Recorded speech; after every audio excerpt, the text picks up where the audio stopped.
할렐루야.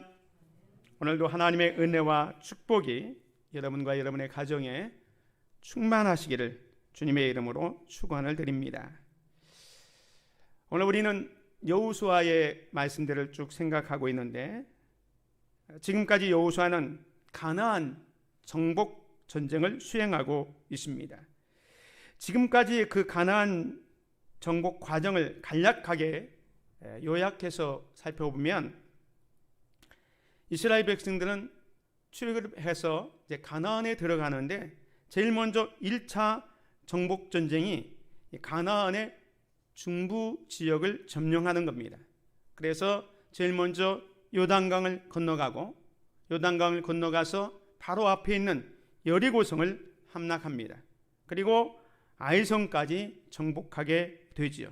이것이 이제 가나안 지역의 중부 지역을 정복하게 됩니다. 2차 정복 전쟁은 이제 가나안 남쪽 지역을 정복하는 건데, 성경 말씀은 이제 8장 이후에 9장과 10장, 우리가 지난번에 살펴본 것처럼 기브온 전투에 참석해서 남부 지역의 5 족속과 전쟁하게 됩니다. 그래서 이 남부의 5 왕들과의 전쟁을 끝내기 위해서 여호수아가 태양아 너는 기브온 위에 머물라, 달아 너도 아얄론 골짜기에 그리할지어다, 이렇게 선포해서 정말로 믿음의 기도로 상식의 한계를 극복하는 여호수아의 믿음과 하나님의 역사를 지난주에 생각을 했습니다. 자, 오늘은 11장에 와서 가나안 북쪽 지역을 점령하는 내용이 되겠습니다. 가나안을 정복 전쟁에서 보면 이렇게 크게 1차, 2차, 3차 전쟁이 있는데, 오늘 11장은 바로 이 3차 정복 전쟁을 다루고 있습니다. 오늘 이 3차 정복 전쟁을 통해서 오늘 제부에 나와 있는 것처럼 말씀대로 순종함으로 위대한 승리를 쟁취합시다. 말씀대로 순종함으로 위대한 승리를 쟁취합시다 라는 제목으로 말씀을 나누면서 함께 은혜를 받기를 원합니다. 지난주에 10장에서 여호수아는 가나안의 5 왕들을 완전히 물리치고 승리하게 됩니다. 그것으로 끝나지 않고 이제 전쟁을 하기 위해서 지쳐있을 때도 지쳐있는데, 이제 북쪽에 이 하솔 왕과 다른 연합군들이 동맹해서 다시금 이 여호수아를 공격해 오려고 하고 있습니다. 그래서 오늘 본문 말씀에 보면 이스라엘 백성들이 거세게 밀려오는 위협들을 당하고 있는 것을 보게 됩니다. 오늘 본문 말씀 1절에 보면 하솔 왕 야빈이 이 소식을 듣고 마동 왕 요밥과 시므로 왕과 악삽 왕과, 계속해서 3절까지 이 야빈이 소식을 들었습니다. 어떤 소식을 들었냐면 이스라엘 군대, 즉 여호수아 군대가 남쪽의 5 왕들을 완전히 무참히 무찌르고 승리했다는 소식을 듣게 됩니다. 이스라엘 군대에 의해서 처절하게 참패했다는 그 소식을 들었을 때에 북쪽에 있는 왕들도 이제 우리 차례구나 라는 생각을 갖고 남아있는 북쪽의 왕들이 비상이 걸리게 된 겁니다. 그 가운데 북쪽 지역의 패자로 군림했던 이 하솔이라는 도시의 왕인 야빈이 각 도시의 왕들에게 소집령을 내렸습니다. 이 하솔은 어떤 곳이냐면 갈릴리 호수 북쪽으로 약 14km 정도 떨어진 도시입니다. 이 도시는 모든 나라의 머리로 불린 만큼 거대한 왕국이었습니다. 고고학자들의 발굴에 의하면 이 하솔은 여리고성의 25배나 되는 엄청난 그런 성이었습니다. 뿐만 아니라 이 하솔은 지역적으로도 매우 전략적 요충지가 되어서 애굽에서 시리아로 또 아수르와 바벨론으로 가는 교통의 요충지였습니다. 그래서 이 하솔은 막강한 나라, 부강한 나라를 유지하고 있었습니다. 이런 하솔 제국을 중심으로 오늘 본문에 보면 마돈 왕 유밥과 시므론 왕 악삽, 그리고 북쪽 산지와 기네롯 남쪽 아라바와 평지, 서쪽 돌의 높은 곳에 있는 왕들, 또 동쪽과 서쪽의 가나안 족속과 아모리 족속과 헷 족속과 브리스 족속과 산지 여부스 족속과 미스바 땅 헤르몬 산 아래 히윗 족속에게 사람을 보내게 됩니다. 그래서 이른바 가나안 북부 연합군이 탄생하게 된 것입니다. 이 하솔 지역이 그런 지역이었는데 오늘 성경 기자는 이 연합군의 유형을 이렇게 설명하고 있습니다. 4절에 보면 그들이 그 모든 군대를 거느리고 나왔으니 백성이 많아 해변에 수많은 모래 같고 말과 병거도 심히 많았으며 이 왕들이 모두 모여 나와서 이스라엘과 싸우려고 메롬 물가에 함께 진쳤더라 라고 말씀하고 있습니다. 역사학자 요세포스에 의하면 이 당시에 이 북쪽의 연합군의 군사의 숫자가 보병이 30만, 기병이 10만, 전차가 2만 정도 되었다고 합니다. 엄청난 군대입니다.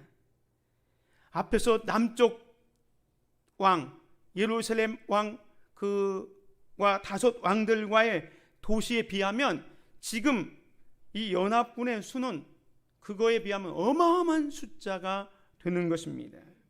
아무튼 지금 여호수아와 이스라엘 백성들은 감당할 수 없는 큰 위기를 만나게 된 것입니다. 사랑하는 성도 여러분, 우리가 인생을 살다 보면 이와 같은 경우가 종종 있습니다. 산 넘어 산이라는 말이 있지 않습니까? 지금 힘들고 어려운 일이 있는데 이거 극복하고 나면 문제가 해결되겠지라고 생각했는데 그 문제를 딱 해결하고 나니까 더 큰 문제가 다가오는 것입니다. 최고의 어려움인 줄 알고 죽을 힘을 다해서 넘었는데 그 산을 딱 넘는 순간 또 그보다 더 힘들고 어려운 것이 우리를 기다리고 있습니다. 한 고비를 넘기면 모든 것이 형통하고 이제 고생 끝, 행복 시작이라고 생각했는데 더 큰 어려움과 시련이 닥쳐올 때가 있다는 겁니다. 왜 그렇습니까?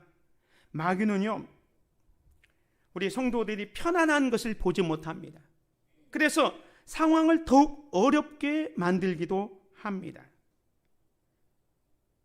그래서 베드로 사도는 우리에게 이렇게 말씀합니다. 근신하라 깨어라.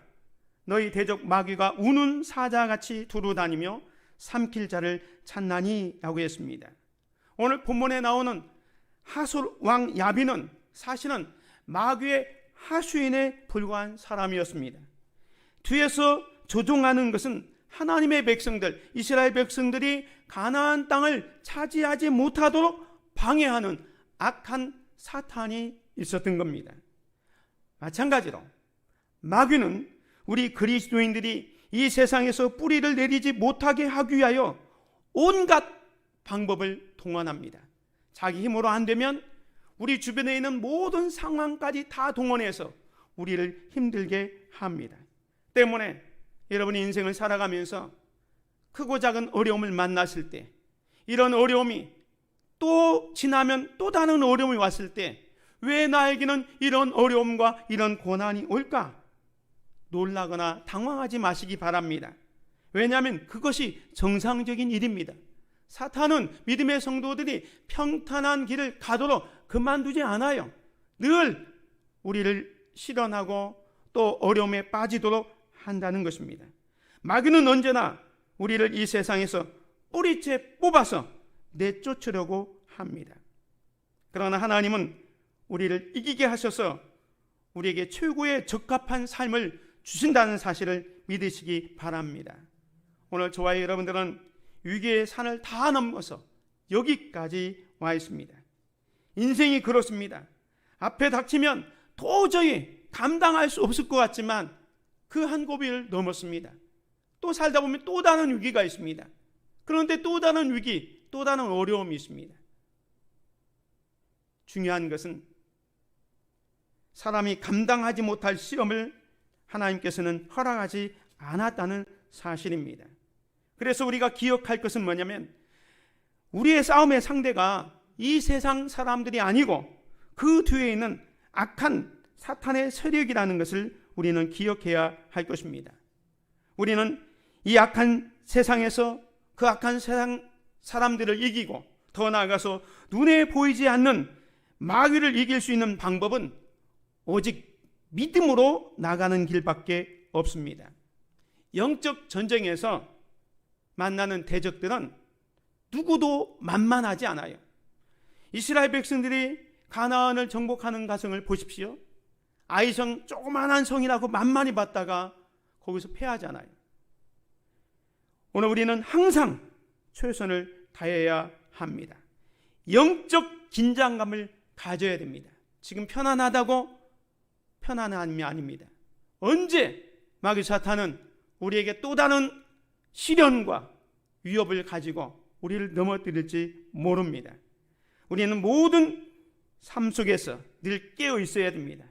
그리고 중요한 것은 산 넘어 산 위협들이 우리에게 다가왔을 때에 그때 우리는 주님의 음성을 들을 수 있기를 주의 이름으로 축원을 드립니다. 오늘 본문에 여호수아 군대가 남쪽의 다섯 왕들과의 전쟁에서 크게 승리했는데 북쪽에 그것보다 어마어마한 가나안 족속들이 준비하고 메론 물가에 진을 치고 있습니다. 그때 그 상황 속에서 아무리 위급한 상황이라도 두려워하지 말라 하나님께서 여호수아에게 격려를 하고 계십니다. 6절을 보십시오. 여호와께서 여호수아에게 이르시되 그들로 말미암아 두려워하지 말라. 내일 이맘때에 내가 그들을 이스라엘 앞에 넘겨주어 몰살시키리니 너는 그들의 말 뒷발에 힘줄을 끊고 그들의 병거를 불사르라 하시니라. 사랑하는 성도 여러분, 상황을 보면요 두려울 수밖에 없어요. 그 멜론 물가에 진을 쳤던 사람들은 모래알처럼 수많은 군대, 아까 얘기한 것처럼 요세푸스에 의하면 보병이 30만, 기병이 2만, 많은 병사들이 지금 진을 치고 있기 때문에 그 상황을 보면 여호수아도 어쩔 수 없이 두려워할 수밖에 없는 겁니다. 그런데 하나님께서 두려워하지 말라.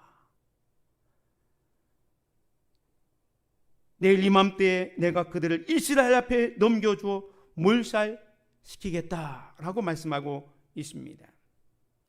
오늘 저와 여러분도 마찬가지입니다. 우리 주변에 있는 어려운 문제, 상황을 보면 두려워할 수밖에 없어요. 열왕기하 6장에 보면 엘리사 시대에 아람의 군대가 엘리사가 있는 도단을 포위한 적이 있습니다. 그때 엘리사의 사환이 아침에 일어나 보니까 자기가 있는 그 도단성에 아람의 군대가 완전히 진을 치고 포위한 것을 보면서 어떤 반응을 보입니까? 하나님의 사람의 사환이 일찍이 일어나서 나가보니 군사와 말과 병거가 성읍을 에워쌌는지라. 그의 사환이 엘리사에게 말하되 아 내 주여 우리가 어찌하리까 하니. 때때로 우리의 삶도 수많은 삶의 치열한 현장에서 정말로 도무지 감당할 수 없을 것 같은 내 능력보다 큰 문제들로 겹겹이 쌓일 때가 있습니다. 우리가 눈에 보이는 상황만 보면 두려워 떨 수밖에 없어요. 지금 엘리사의 사환이 그런 형편에 있습니다. 주변에 말과 병거와 군사들이 가득 차 있는 거 보면서 아, 내 주여 어찌하오리까 두려워하고 있습니다. 그때 우리가 해야 될 것은 믿음의 눈으로 하나님을 바라보는 겁니다. 엘리사가 엘리사의 사환에게 뭐라고 대답합니까? 16절에 보면 대답하되 두려워하지 말라. 우리와 함께한 자가 그들과 함께한 자보다 많으니라 하고 기도하여 이르되 여호와여 원하건대 그의 눈을 열어서 보게 하옵소서 하니 여호와께서 그 청년의 눈을 여심해 그가 보니 불말과 불병거가 산에 가득하여 엘리사를 둘렀더라. 할렐루야. 믿음의 눈을 떠서 상황보다 더 큰 하나님이 우리를 보호하고 있다는 그 사실을 바라볼 수 있어야 될 것입니다. 사랑하는 성도 여러분, 여러분이 때로는 힘들고 어려운 일을 당했을 때 누군가 찾아와서 걱정하지 마십시오. 하나님이 도우실 겁니다. 하나님이 함께 하십니다. 하나님이 함께하면 어려움을 극복할 수 있습니다. 이런 얘기하면 여러분은 속으로 당신이 내가 당한 그 고난, 내가 당하는 이 어려움을 겪지 않아서 그렇지, 내가 당한 이 고난을 한번 겪어봐, 그런 말이 쑥 나올 것 같아요. 그리고 말로 위로하는 그 말이 오히려 속상할 때도 있습니다. 그렇지만 오늘 본문 이 열왕기하 16장의 엘리사가 그 사환을 위해서 기도하여 여호와여 원하건대 그의 눈을 열어서 보게 하옵소서 하니 여호와께서 그 청년의 눈을 여심해 그가 보니 불말과 불병거가 산에 가득하여 엘리사를 둘른 것을 보게 된 것처럼 오늘 우리들이 믿음의 눈을 떠서 우리의 문제보다 크시고 우리의 상황을 역전시킬 그 하나님이 우리 주위에 불말과 불병거를 보내셔서 우리를 보호하고 있다는 이 사실을 바라볼 수 있기를 주님의 이름으로 축원을 드립니다. 어려운 상황을 보면 두려울 수밖에 없기 때문에 하나님께서는 여호수아에게 저들로 말미암아 두려워하지 말라. 내일 이맘때에 내가 이스라엘을 너에게 넘겨서 저들을 몰살시킬 것이다 말씀하고 있습니다. 뿐만 아니라 두 번째로 하나님께서는 여호수아에게 이렇게 말씀합니다. 여호와께서 여호수아에게 붉은 것이 보면 너는 그들의 말 뒷발의 힘줄을 끊고 그들의 병거를 불사르라 하시니라. 왜 하나님께서 이런 명령을 내리셨을까요? 전쟁을 하는데 승리하게 될 수 있다면, 승리하면 그 전리품으로 말을 얻고 병거를 얻는다면 그 말과 병거를 가지고 다음 전투를 유용하게 치를 수 있잖아요. 그런데 하나님께서는 여호수아에게 말의 뒷발의 힘줄을 끊으라 라고 합니다. 그리고 그들의 병거를 불사르라 라고 얘기합니다. 이렇게 하신 이유는 물론 이 북쪽 연합군의 그 군대를 무력화시키는 목적도 있지만 이스라엘이 만약에 전쟁에 승리해서 그 말과 병거를 전리품으로 얻는 순간 적들의 전술을 따라갈 수 있어요. 다시 말하면 그 말과 병거를 이용해서 다음 전쟁을 준비할 수 있다는 겁니다. 사실 여호수아에게 이 말과 병거는 유혹이 되었습니다. 고대 전쟁에서 말과 병거 없이 싸움이 되지 않았습니다. 그런데 이스라엘은 광야 생활을 하다가 가나안에 들어왔기 때문에 말이 없었습니다. 뿐만 아니라 지금까지 전쟁을 해왔지만 고지에서 싸웠습니다. 고지 높은 산에서 싸웠기 때문에 병거가 없었어요. 병거는 지금으로 말하면 탱크와도 같은 겁니다. 그렇기 때문에 말을 노획하고 병거를 노획해서 그것을 사용한다면 다음 전투에서 얼마나 유용하게 쓸 수 있겠습니까? 그런데 하나님은 너는 그들의 말 뒷발의 힘줄을 끊어라. 말이 달리는 데 있어서 뒷발의 힘줄을 끊으면 이건 달릴 수가 없어서 무용지물입니다. 병거 불사르라는 겁니다.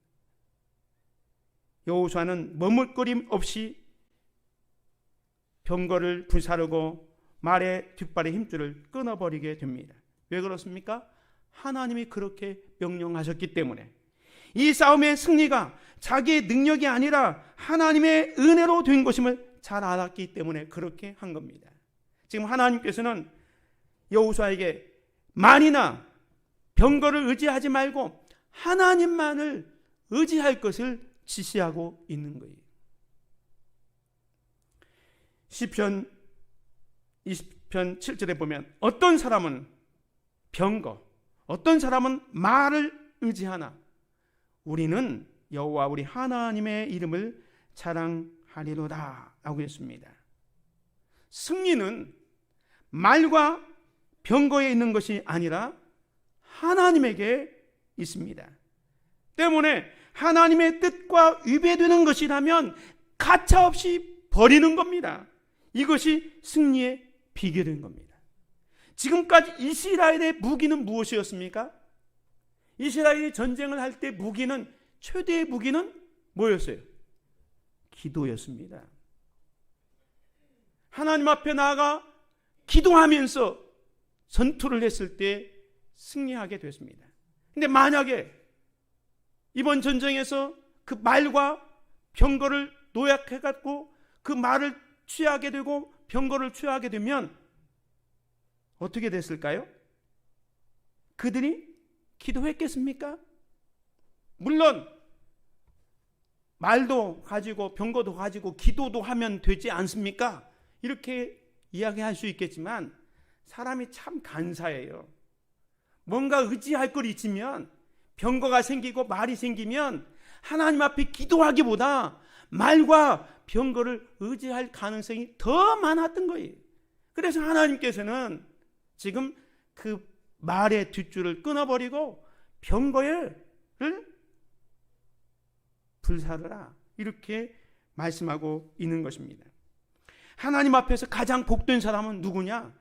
오로지 하나님을 의지하면서 하나님을 바라보는 그 사람이 복된 것이에요. 그래서 하나님께서는 사랑하는 자들에게 중요한 것 뭐 하나를 뺍니다. 여러분이 인생을 살면서 모든 거 완벽하지 않죠. 그 부족한 것 때문에 하나님 앞에 엎드리잖아요. 어떤 사람은 재물이 많지만 건강이 없는 사람이 있습니다. 또 어떤 사람은 재물도 있고 건강도 있는데 자녀가 어려움이 있는 자들도 있습니다. 하나님께서는 우리 가운데 뭔가 하나를 뺍니다. 그 하나를 빼서 우리로 하여금 하나님 앞에 납작 엎드리게 하는 거예요. 기도하게 하는 겁니다. 하나님께서 함께 하시면 승리하지만 하나님께서 함께 하지 않으면 패하게 됩니다.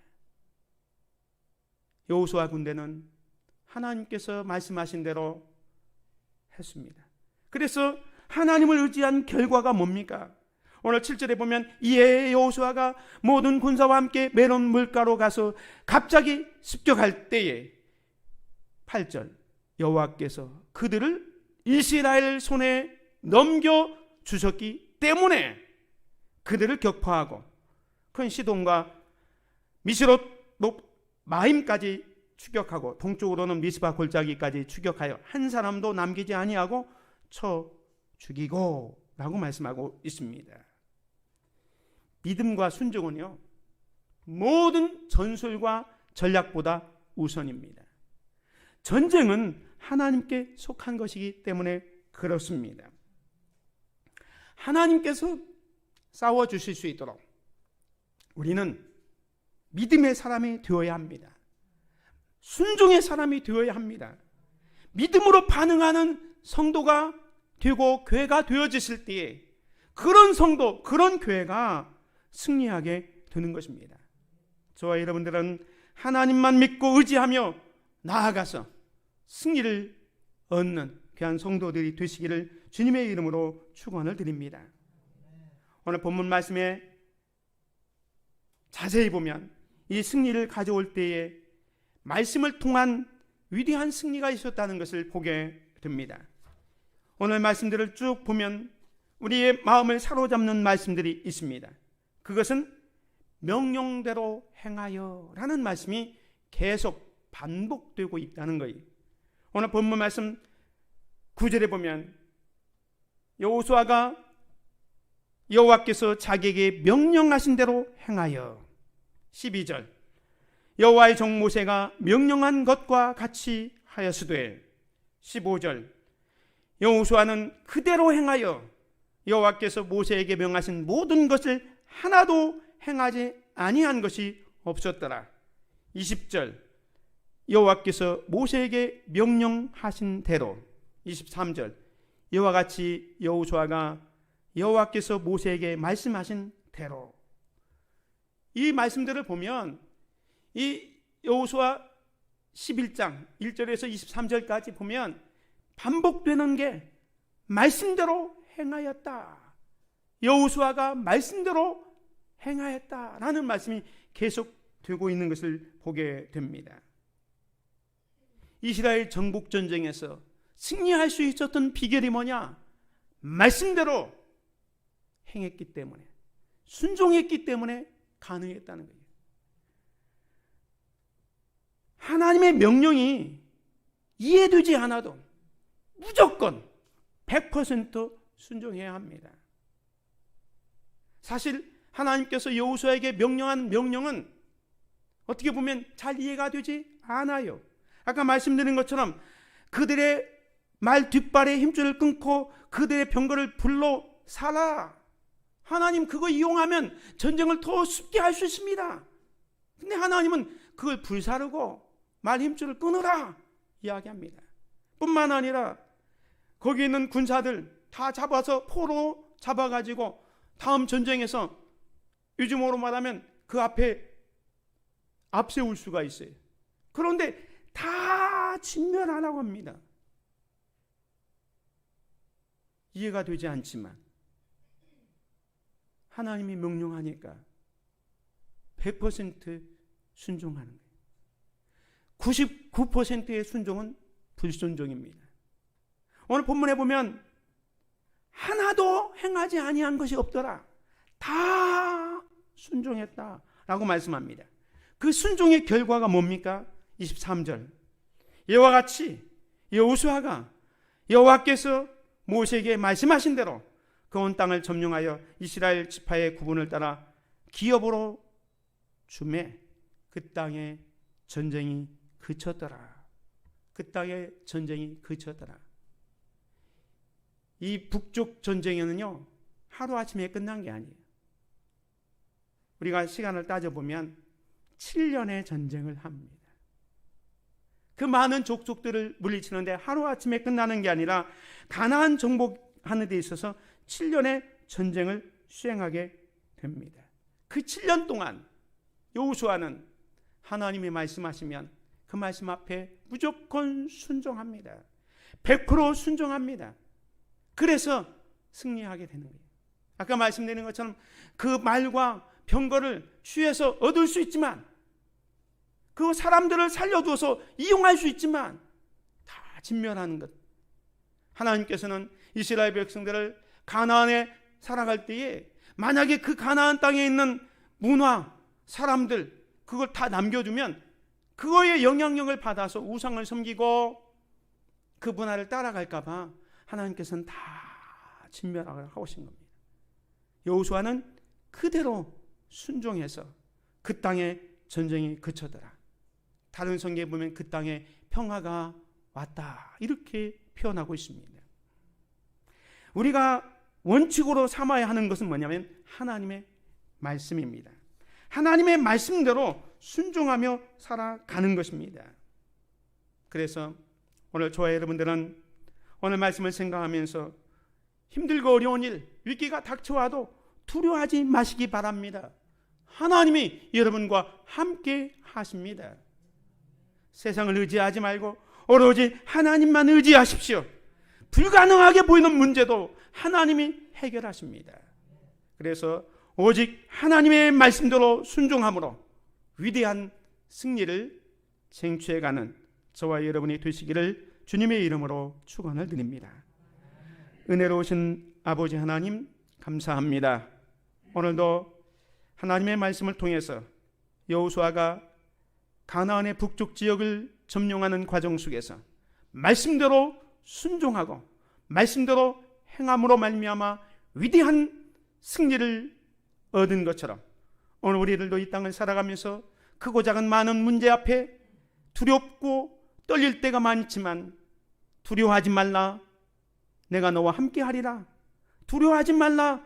승리를 보장해 주신 그 하나님의 약속을 믿고 세상을 의지하기보다는 하나님 의지하고 나아감으로 말미암아 승리를 쟁취해가는 믿음의 성도를 될 수 있도록 은혜 베풀어 주옵소서. 예수 그리스도의 이름으로 기도드립니다. 아멘.